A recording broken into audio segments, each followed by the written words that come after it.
ओम श्री नारायणाय नमः। अवतारम महाविष्णोः कल्के परमम अद्भुतम कलिकुलवन हंता सत्य धर्म प्रणेता नमो नमः। ओम सुमति सुताय विद्महे निष्कलंकाय धीमहि तन्नो कल्कि प्रचोदयात्। श्री कल्कि नारायणाय नमः। श्री हनुमते नमः। भगवत भक्तों, जय श्री कल्कि। अब तक की कथा में आपने श्रवण किया कि राजा शशिध्वज अपने पूर्व जन्म की कथा सुनाते हुए भगवान श्री कल्कि के सम्मुख और अन्य राजाओं तथा विप्रों के सम्मुख किस प्रकार आगे की कथा श्रवण करा रहे हैं। सूत जी कहने लगे हैं, ऋषियों, जब भगवान ने वामन रूप धारण किया तो जामवान ने, महाबली पराक्रमी जामवान ने भगवान के 2 घड़ी में ही 7 प्रदक्षिणा कर डाली थी। वामन जी ने यह देखा तो बड़े प्रसन्न हुए और पूछने लगे, हे जामवान, मैं तुम्हारे इस कार्य से अत्यंत प्रसन्न हूं। तुमने मेरी प्रदक्षिणा की है जिसे कोई देख भी नहीं सकता। तुमने 7 प्रदक्षिणा मेरी 2 घड़ी में कर डाली हैं। मैं तुमसे बड़ा प्रसन्न हूं। मांगो, क्या मांगते हो। इति तम हृष्टवदनो ब्रह्मांशो जामवान मुदा प्राह भो चक्रदहनानम मृत्युर्भविष्यति। जामवंत जी ने हाथ जोड़कर कहा था, हे प्रभु, यदि आप मुझ पर प्रसन्न हैं तो मुझे ये वरदान दीजिए कि मेरी मृत्यु आपके चक्र से हो।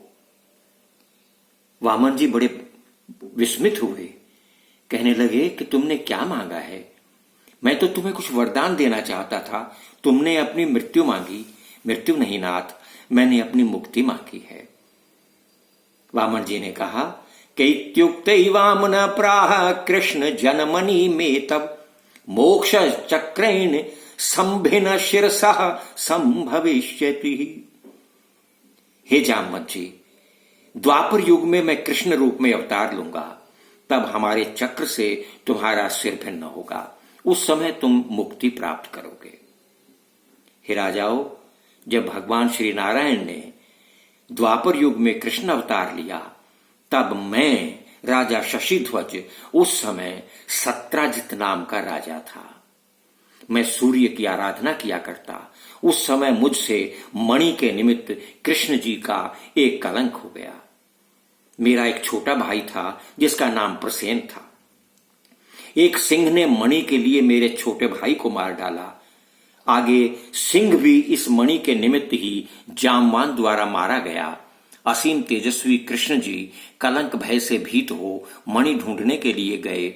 आगे गुफा में जामवान के साथ उनका संग्राम हुआ। जामवान ने अपने प्रभु को पहचाना। कृष्ण जी के चक्र से उनका मस्तक दूर हुआ, उनकी मुक्ति हुई है। लक्ष्मण युक्त श्री कृष्ण जी का दर्शन करके जामवान ने अपने प्राण त्याग दिए हैं। ऋक्षराज ने नवदूर्धा दल की समान श्री कृष्ण जी की श्याम मूर्ति का दर्शन किया है। उनको वो मणि सौंपी है और अपनी पुत्री जामवती उन्हें कन्यादान करके उनकी भार्या के रूप में उन्हें सौंप दी है। तदनंतर श्री कृष्ण जी ने द्वारिकापुरी में जाकर सभा में मुझको बुलाया। उस समय वो मणि जो महर्षियों को दुर्लभ थी, उन्होंने मुझे दे दी। मैं अत्यंत लज्जित हुआ। वो मणि और सत्यभामा नामक कन्या मैंने तुरंत भगवान श्री कृष्ण को लौटा दी थी और अपनी सत्यभामा पुत्री उन्हें ब्याह दी थी। कृष्ण जी ने दोनों का लावण्य देख करके दोनों को ग्रहण किया था। कुछ दिन पीछे कृष्ण जी मेरे पास मणि रख करके सत्यभामा को साथ लेकर के हस्तिनापुर चले गए थे। जब कृष्ण जी हस्तिनापुर चले गए, तब शतधन्वा नामक राजा ने मेरा संहार करके मणि को ग्रहण कर लिया। इस प्रकार पूर्व जन्म में कल्कि जी ने जो कुछ किया था वो मैं जानता हूं।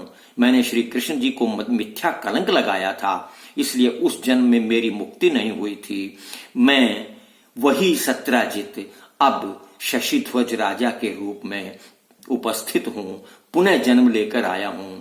वही मेरी पुत्री जो सत्यभामा थी वो रमा नाम की कन्या बन करके अब यहाँ आई है। मैंने अपनी उसी पुत्री जो सत्यभामा थी द्वापर युग में अब रमा बनी है, वही रमा मैंने भगवान श्री कल्कि नारायण जी को यहाँ सौंप दी है। जो राम थे, जो द्वापर में कृष्ण बने, जो अब कलयुग में श्री कल्कि आए हैं, इस प्रकार संसार के अधिपति प्रभु श्री कल्कि जी ने ससुर का वध स्मरण करके धर्म, भय और लज्जा से मुख को नीचा कर लिया है।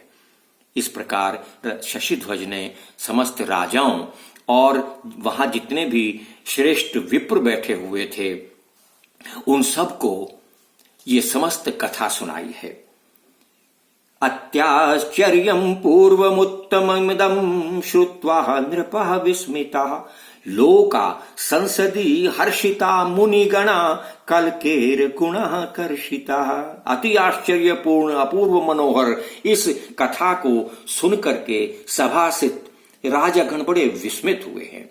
सभासदों को आनंद प्राप्त हुआ है। महर्षिगण कल्कि के गुणों से मोहित हो गए हैं। वहां जय जयकार होने लगी है। श्रीमान राजा शशिध्वज द्वारा कथित इस कथा को जो कोई भी सुनता है वो सुख, धन्य एवं परम ऐश्वर्यवान होकर के मोक्ष को प्राप्त करता है। वहीं पूरी सभा में जय कल्कि, जय जगतपते, पद्मापति, जय रमापते, रमापति भगवान श्री कल्कि नारायण की जय।